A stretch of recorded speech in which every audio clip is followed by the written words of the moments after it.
Yeah, it's official. We are here with, of course, our beautiful Kelsey from California, and we're here with Doug and Liz, who are right now in Canada installing some roasters. So I'm super curious about what you do.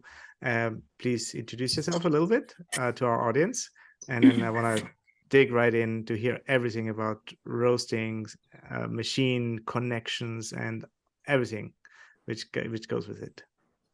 Sure. I'm Liz Bishop. I work with Doug at Vintage Coffee and we fix roasters. I am also a Q grader, and I've been in the coffee industry for probably 17 years now, doing everything from barista, coffee managing. I'm a head judge here in Canada as well for different competitions. Um, I also teach a little bit and have been a certified trainer. Mm-hmm. Awesome. Wow. It's That's just amazing. a little bit. Yeah, everything. Very Yes, cool. I'm Doug Graf. I started roasting in 1986. We've owned a couple of different coffee companies based in Vancouver, Canada, and now we fix roasters, install roasters, consult on roasters, sort of all over North America. We're expanding into some other areas of the world in the next year or so. But basically, our thing is we fly in and make your roaster work. We are the Canadian sales and service for Loring coffee roasters, but we work on everything. We're in Montreal right now working on starting up a one bag topper roaster. We also run the tent at Roasters Guild Retreat, the roasting tent, which we're off to next week. And we do pretty much everything you can imagine with roasters, everything from just plug it in and make it work to rebuilds to modifications, everything you can imagine. This is amazing. Listen, Doug, what drives you? I mean, we will dig into the problems, but I want to hear a little bit what drives you when you think about your job, think about connecting those roasters. What's what are the beautiful thoughts about it? The beautiful thoughts are, people are out there roasting more coffee, and they have a vision of what they want to bring to the world as far as coffee goes. And we're essentially trying to make their dreams happen, or the continuation of their dreams in the cases where we have to go in and fix their roasters. So that is a beautiful part of our job, I think. Yeah, it's really just, it's a people business as much as equipment business, like so many people doing service work. It's really about working with our customers to make what they want to happen in a positive and consistent. So often 99% of the time people phone us, they're in panic mode, something doesn't work, oh my god, what are we going to do? We can't roast coffee, we have a coffee roasting business and we can't roast coffee. And we hopefully come in and make that problem go away. We generally win in the end. Sometimes the end is a little bit of a ways off, but we usually win in the end. Yeah. But it's really just about the people always. We deal with so many wonderful people that really, that self-employed people most of the time that are putting their heart and their soul into these amazing businesses. They're trying to make customers happy, and we get to kind of sneak in around behind them and make that possible. Help to make that possible. Yeah, how did you end up building out a network and a clientele like across North America? Since that's what you travel. Yeah, I mean, everything that we've done pretty much has been through word of mouth. We've developed sort of a network for both of us through our previous lives in roasting coffee, in owning coffee roasteries, that kind of thing. I mean, Liz is based on the east coast of Canada in Halifax. I'm on the west coast. It's just green brokers are a big source of people contacting us. It seems like for a lot of people, especially older roasters, people who've been around for a bit, they know that green broker is a source of resources and a source of connections. They talk to everybody in effect. So if something goes wrong, it's like, holy cow, this is going on. Who do I call? Do you know anybody? And just ideally, it's referrals from happy customers. coffee, as you guys know, is it's a huge industry, but it's a very small industry. People generally, are helpful for each other. So if it's just been a slow process, and we've said this over and over again, I don't know why, but there aren't really very many people doing what we do. So it is information that once people figure out that we can solve a problem for them, they generally don't forget how to get in touch with us. Mm-hmm. That's extremely cool. So you say there's not so many people doing this. Why would that be? Honestly, Norbert, we have no idea. We talk about it all the time. We're working and the phone is going in the background all day long. It's just, we're basically the only people in Canada. We just redid our tech certification at Loring in the spring, and there were 10 people when we were there. And that's Loring certified, like by the manufacturer. But there are 8, 10, 12 companies in North America that do this. I honestly don't know why. So, any sort of basic economics, the demand is huge. The supply is almost non-existent. So I don't know. No, let's go a step back to because I would like to understand a little bit what you actually do. So I come from a very maybe ignorant perspective. I'm in the computer business, right? Software. So I go to Apple, get a computer, take it out and connect it, and it works. So now can we translate that to a roasting machine? You take it out of the crate and it doesn't work. So you take it out of the crate. Maybe it doesn't work. Maybe there's an aspect of it that isn't quite working properly. So part of our job is to problem solve. So we look at the problem and take steps back to say, is it a gas supply issue? Is it an electrical issue? Is it a hardware mechanical issue? And so we basically problem solve until we can make that problem go away. And with the Lorings, with our certified technician, we have those tools, and they allow us. They give us the information to be able to do that and the support to do that. Sometimes we don't have any idea, and we, have to figure it out on our own. So that is part of what we do. Absolutely. What makes a roasting machine so more complex from a computer? As time has gone on, some roasters have gotten much more complex, and as they've gotten towards PLC-based controls, like PLC is just a very dumb computer, but it is a process logic controller that's used in more and more equipment these days. You go from a situation where you have an electric motor, you hit a switch, the motor turns. Then we went to speed control on motors, and you need very specific conditions for speed control to work. Now you turn the motor on, it works, and you can vary the speed. Now we have a number of brands that have touch screens. You turn the controls on the touch screen communicates with the PLC communicates with the speed control communicates with the motor. So the opportunities for things to go sideways just become sort of more and more complex. Most of the time, in our experience, it certainly seems like the guys designing the roasters have no idea how to roast either. So a lot of the things that perhaps make sense to an engineer sitting at a desk in an office somewhere make no sense to us on why they did that when we're out in the field trying to make it work. So it just creates there's a lot of issues with, kind of one step removed, vocabulary issues with customers. We get many phone calls where it's starts out with, the thingy fell off the back of the roaster. The little thingy the little thingy that's supposed to turn isn't turning anymore. What's going wrong? And could you send us a picture of the thingy, please? So it can be very, very challenging just to figure out what's going on in the first place. Sometimes solving the problem is the easy part. Getting that information is 90% of the battle.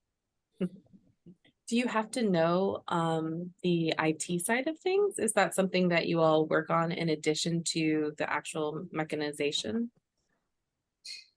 a little. Yeah, a little. bit, depending on the machines that are there. Yeah. But as Doug was saying, you know, the technology is really starting to catch up with some of these older machines. And so we haven't run into it too much, but machines that do, you know, connect to the internet, or have the new touch screens, we do have to integrate a little bit of our limited IT knowledge with that. Liz is much better at that than I am. Yes, it's not. The other thing with the IT is it often is integrating into a building, into a network, in an office, in a production facility. So we have to be very careful. You can't be fumbling around and in someone else's network, you know, cutting off all the printers from something, or the going sideways affects everyone in the building at that point, rather than just us in front of the roasters. So it's a bit of a different scenario in that case. Mhm. We're very, very careful about that stuff. What other skills do you need to be a roast technician? Many. Yes.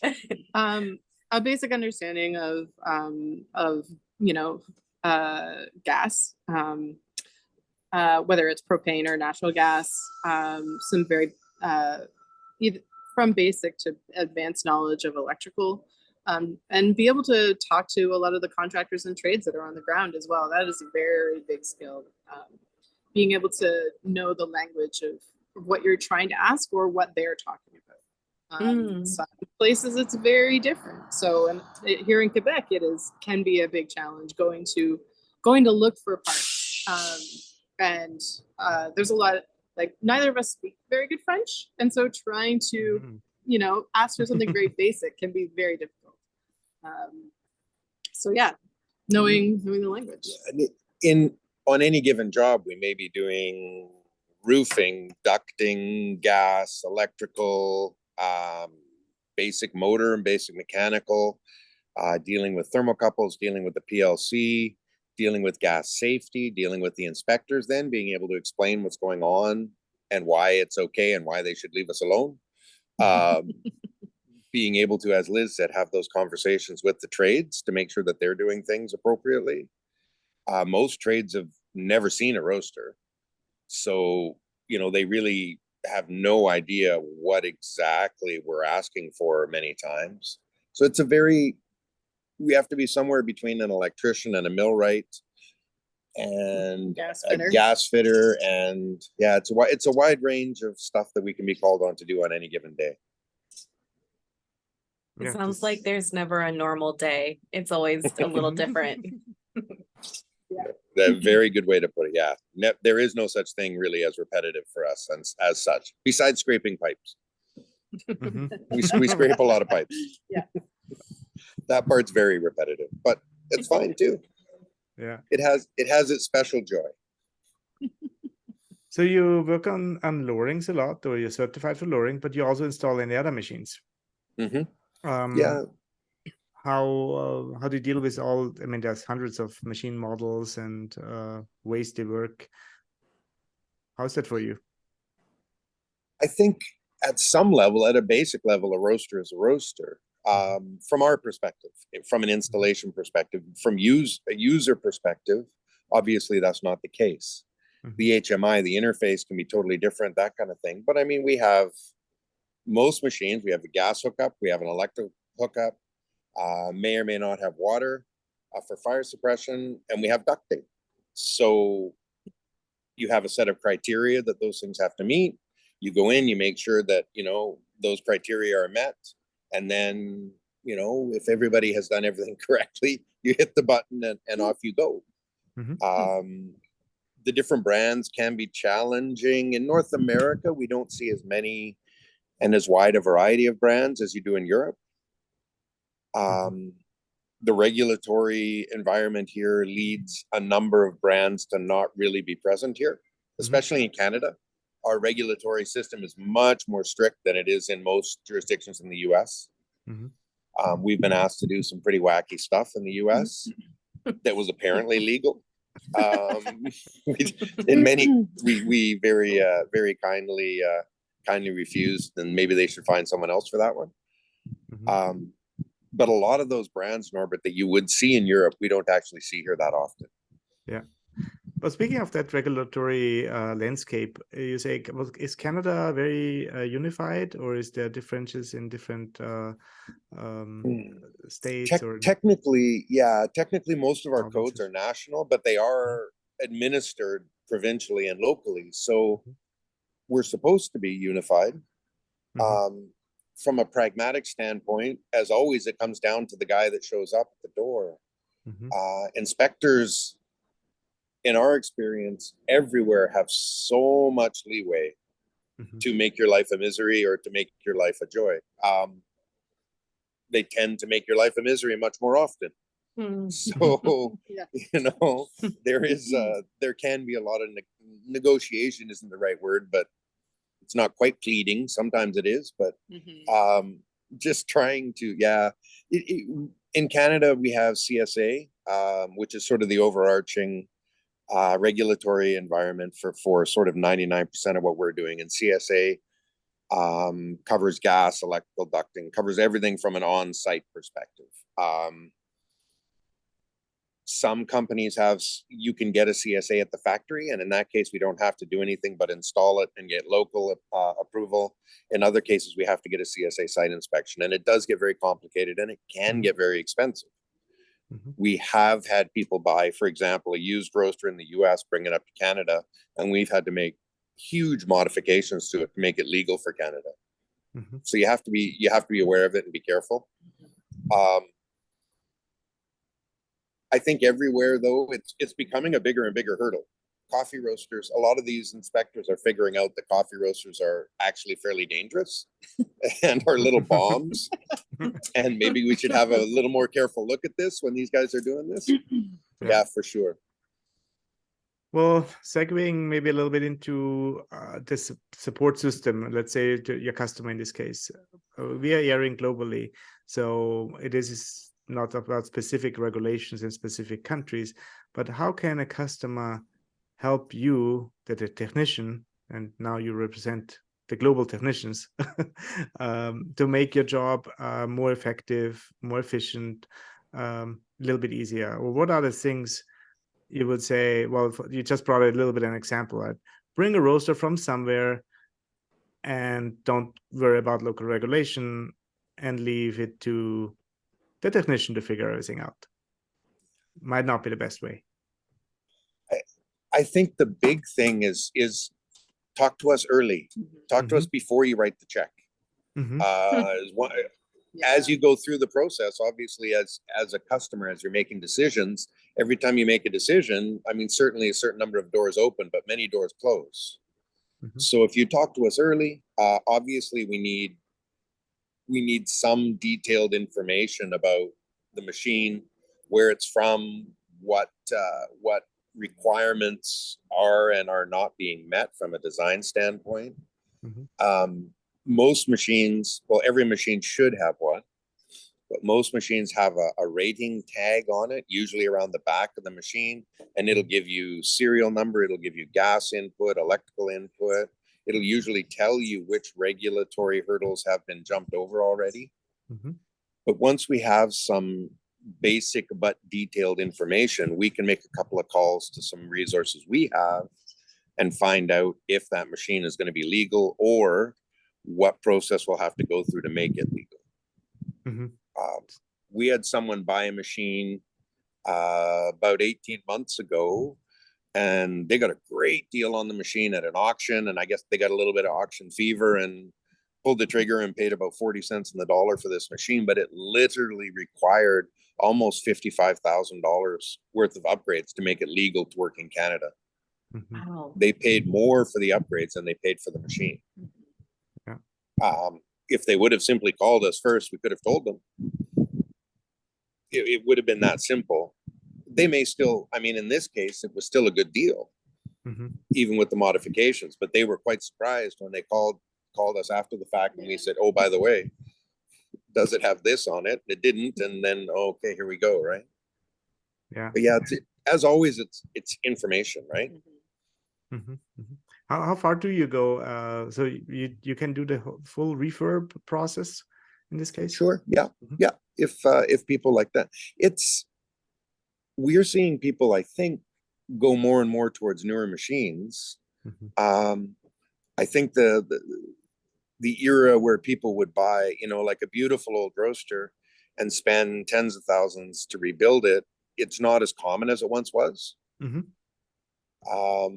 I think the newer machines, people I think are looking for more of an iPad scenario versus versus switches and dials in many situations. Newer roasters, anyways, now, like as in people. Mhm. But yes, 100%, we can do full rebuild. We have fabricators, and we have machinists, and we have gas fitters and electricians and all that stuff. We can tear a machine down to nuts and bolts and rebuild it. We can do custom software, pretty much everything if necessary. Mhm. That's a Yeah, good super point. cool. Mhm. What are some other trends that you're seeing just in the field as you go from client to client? Optical sorters is one of the biggest ones that we're seeing on basically on the equipment side. We're seeing a lot of people go towards the optical sorters. But as far as roasting technology goes, yeah, more and more people that we have a couple customers who are fully manual, like they don't have any technology attached to their roaster. They're just still going with the time and temperature. But we see so many people going more to the data logging for sure. Yeah, more data. Many people don't even know why they want it. They just want more data, more probes, more things, more digital displays, more. Not because this is Cropster broadcast, but certainly we're getting more and more people asking about Cropster Replay, being able to take a machine that's not previously automated and create some automation for it in a cost-effective way. There are a few consultants out there that write blogs that will tend to see someone will put something up about a given aspect, and we'll get phone calls for 2 or 3 months about that specific thing and how do I make this work on my roaster now. But the big one is data, more and more data. Everybody wants more and more data, which we think is great. Yep. It's fantastic. Most people don't know what to do with that data or why they're collecting it, but it just makes it so much easier to be consistent. Yeah. I mean, that's also our, of course, mantra, and that's why Yeah. we're here, and we get excited about data, but we also, of course, help people to interpret and make use of that data, because just to have it alone is, of course, not. Yeah, it's kind of hoarding, right? So you want to make sure you also use it in a certain way. And a lot has changed. I mean, that what people have collected on 10 years ago has changed. What people request now. I mean, I remember the times where everybody was, or it looked like everybody wants to refurb those super old machines, and because they're so pretty. Yeah. And I wasn't. They are pretty, that's for sure. I wasn't just sure how effective that is, and what it means to really make an older machine work like a new machine again, and automate or put in all those digital features. They roast. I mean, those old machines, the quality of the metal in them, the quality of the heat transfer, all that kind of stuff, they make wonderful roasters. They are also, relative to what most people are looking for these days, I think from a control side, they are pretty limited though. Everybody wants speed control on everything. Everybody wants digital input and output. Everybody wants touch screens for controlling. Doing that on those older machines it's not that it's not easy to do, it's just not usually that productive. You're better to have a simple switch and a dial type speed controller, as opposed to trying to make it all work through a tablet or through a computer interface. The other thing is on the smaller roasters, if you're getting a 12 kilo, 15 kilo roaster and you're rebuilding it, it's just not always all that cost effective, because it is a lot of labor, and the cost of components, the cost of parts and stuff these days, especially post-COVID, has gone up significantly. Mhm. So it is very, very, it's quite pricey to do a roaster. And if you've got a 1-bag roaster, then you can certainly justify it from a cost benefit standpoint. We used to have, you know, lots of rebuilds on 5s and 12s, 5 kilos, 12 kilos. And if you're putting, you know, you can put $15,000 into a rebuild on a roaster in a heartbeat when you start to want, you know, get all of the wish list filled out. If you've paid $15,000 for the roaster to begin with, and then you're 15, 20 into the rebuild, it's just not cost effective. Mhm. And a lot of machines weren't built with efficiency in mind back Yeah. then as well. And a lot of people are trying to find machines that are much more energy efficient. And so, so many of those machines were just not built for that as well. Liz, you're I don't know, are you the only woman in that job? How do you have any peers? I I certainly have not heard of many other women. Absolutely. Yeah, I mean, it sounds almost cliche, but in many situations, I am the only woman in the room or at the dinner table these days. And You were last night? I was last night. Yes. Yeah, absolutely.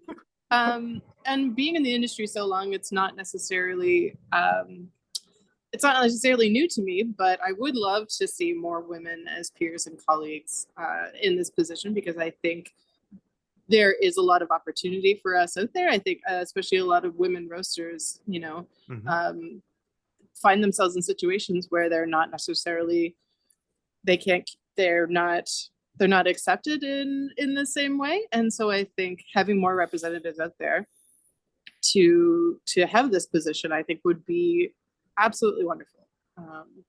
And there is a lot of opportunity for it. You know, a lot of women do have this technical skill, and they just need the avenue to be able to really flourish. So yeah, looking forward to meeting more people, hopefully, in the future. So you're the first lowering certified technician in North America. I believe in the world. Yes. In the world. Wow, Yes. the first female one. Wow. We are very proud that Liz is, we believe, the first lowering certified female tech in the world. Yes. Yeah. No, that's amazing. That's an accomplishment, and I wanna tap into that a little bit and hear how do you feel when you learn along those other men in the course? You're the only woman. How is that? I mean, as I say, it's I've been doing it a lot through my entire career. Like, luckily, it has changed over the past, decade and a half, to be a lot more inclusive. But you definitely feel, I don't know. That was an interesting word, interesting thing to think about. I technically clearly don't think about it as much as I probably should. But it feels great. It feels great to be in this position, to have these opportunities. And sometimes I think about things in a very different way. And so, being able to talk about that in a group of men is also really invigorating. So someone has to do it. I'm not saying it's me, but I'm definitely starting the charge, hopefully, to see more women out there in this opportunity. Yeah. It is definitely challenging as well, talking to trades, especially where I'm from. And, sometimes they don't really talk to you with the same amount of respect that they would say, Doug. So that is absolutely a challenge. But as I say, like, I've been doing that through my entire career. And so when I actually pipe up and they realize that I know what I'm talking about, you see it in their eyes. They're like, oh, okay, here we go. Yeah. So that's that is definitely something. You're helping to change the world, because I think those are the accountants, right? Where they realize, oh, this is actually a good thing. So you do the job as anybody else, and you do it professional, and I think that can be a very personal learning experience for people who didn't have the chance before. Absolutely. I'm also quite curious, Doug, about your side of things, especially where you said you do a lot of problem solving.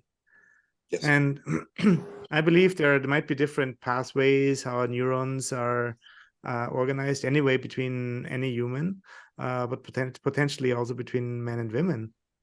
So without going deeper into that topic, yeah, do you I think feel that's a that? different podcast. Yes, Yeah. but I think Liz's background, regardless of gender, brings a different outlook on what we're doing that I think is very valuable.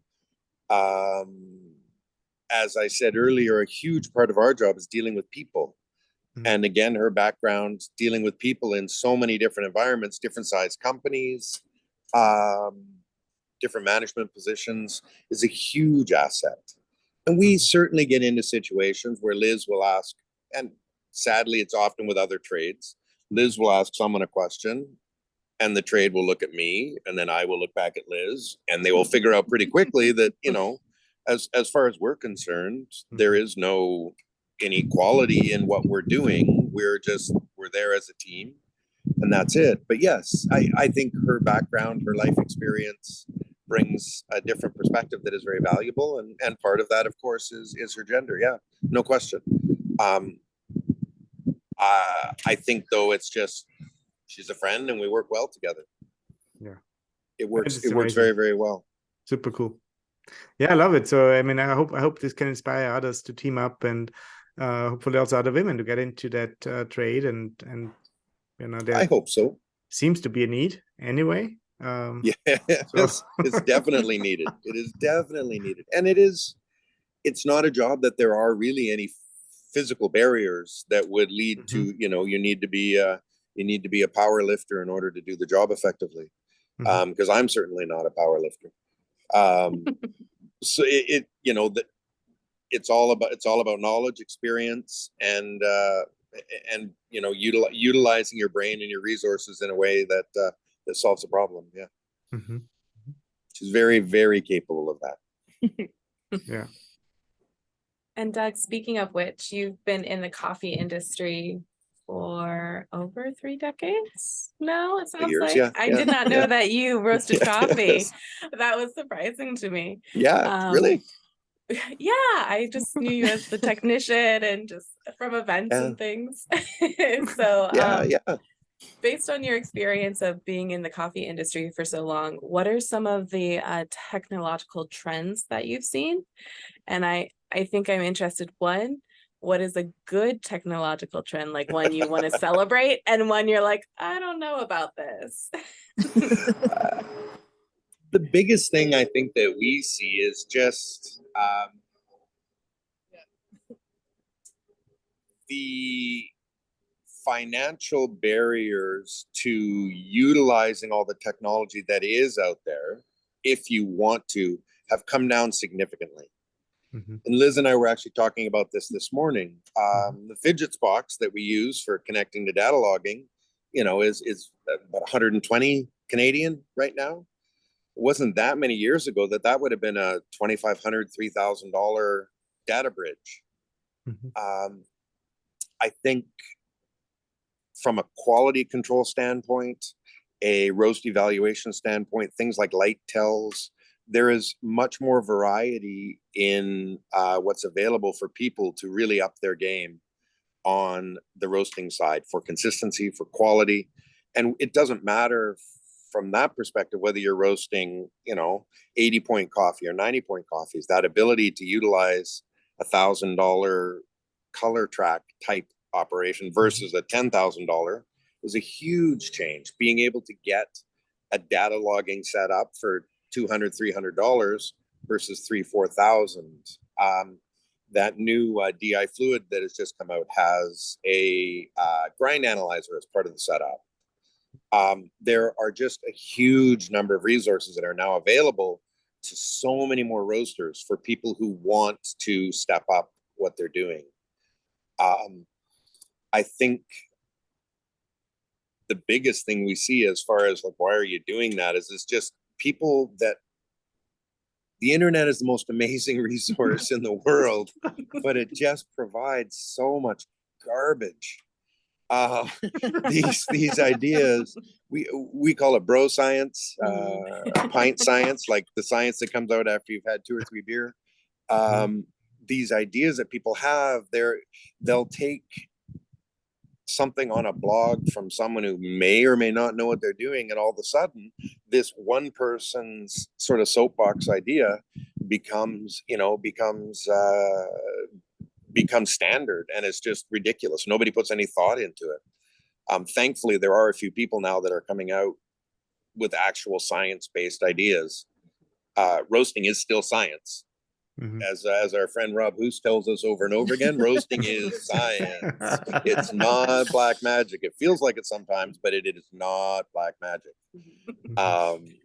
And I think as well, one thing that we would really like to see is manufacturers providing more information, providing more support, providing more detail about equipment, about setup, about operations, about maintenance to customers. The state of technical writing in the coffee industry is a little shocking. I have a Dropbox folder that is nothing but manuals for roasters, and most of them, like, you're buying a $300,000 roaster and the manual is 8 pages.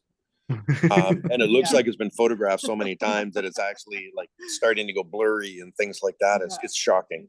Yeah. It is shocking. Can you think of anything else? Not off the top of my head. It is Yeah, it's come a long way, since even the early 2000s. And so I think it's going in a positive direction. But all of these things take time, and I think over the past 10 or 15 years there's been such huge leaps, as you were saying, with the internet and the availability. Like, when I was roasting, there was very, very little information out there, and so it's about sifting through that information to find out what works for you and what works for your situation, because every situation is different. Yeah. Information is just information. It's not necessarily good. That's what you do with it. Yes. Like data, right? Data Absolutely. is data. It's not necessarily useful. It's not necessarily good. It just is. And if your job then as a roaster is to find out what's what. And if people don't, Morton and the guys at Coffee Mind Academy, Fabiana Carvalho, there are a few people out there that are doing amazing stuff. Obviously Rob Hoos, Scott Rayo is putting out, there are things that are now being highlighted that are actual science. Wonderful. Even the availability of the equipment to measure those things when we talk about green coffee, like things like light tells or water activity meters, and the accessibility has gotten so much wider for a lot of those. Yeah. For a lot of that equipment and technology, and I think that is a really big step forward. So little roasters can, still access all of that without putting out the big bucks, and so they can really move forward in that way. And I think that's a great move that the industry is taking. So. Super cool. Now, very, very inspiring, and it's a delight to hear really your perspective and how things have come together and what you have gone through. So I'm so happy to have you on this podcast. Thank you so very much.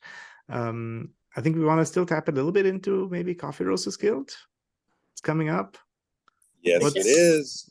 What's going to happen? How are you involved? This year, so we set up and run the roasting tent at Coffee Roaster Guild Retreat.